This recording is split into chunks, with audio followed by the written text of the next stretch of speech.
La ville de Luçon se dévoile le week-end du 20 et 21 septembre à l'occasion des Journées européennes du patrimoine. Une fois encore, la ville, l'office de tourisme, les associations Luçon Patrimoine et du quartier de Bourgneuf, ainsi que les élèves en BTS Tourisme du lycée Atlantique s'associent pour proposer différentes visites. Il y aura bien sûr les incontournables avec l'évêché, la cathédrale, les chapelles et en nouveauté le grand tour de la ville de Luçon.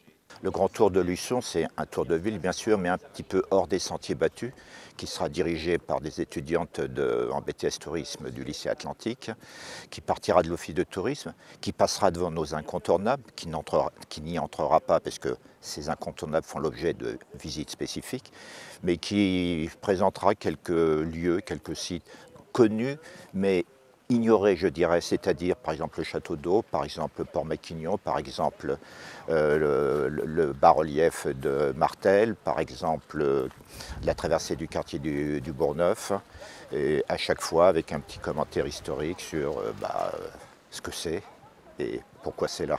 Au chapitre nouveauté à découvrir également une promenade théâtrale au sein du quartier de Bourgneuf.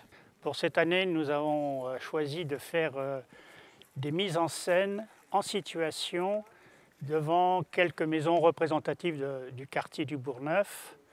Et ces trois scénettes vont parler, vont s'exprimer au cours de trois époques marquantes de Luçon: Richelieu, la présence de Richelieu, la Révolution française et la fin du 19e.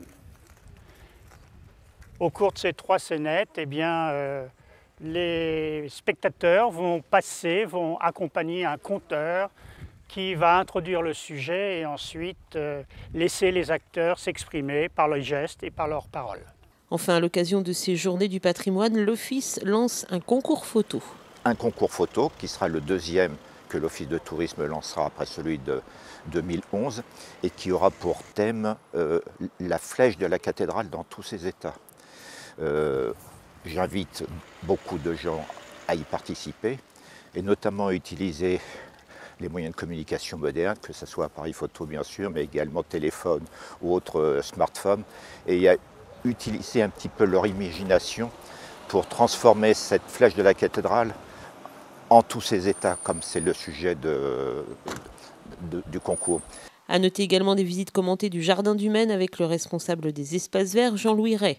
Tout le programme est bien évidemment disponible à l'Office de tourisme du pays de Luçon, Nez de la Mer.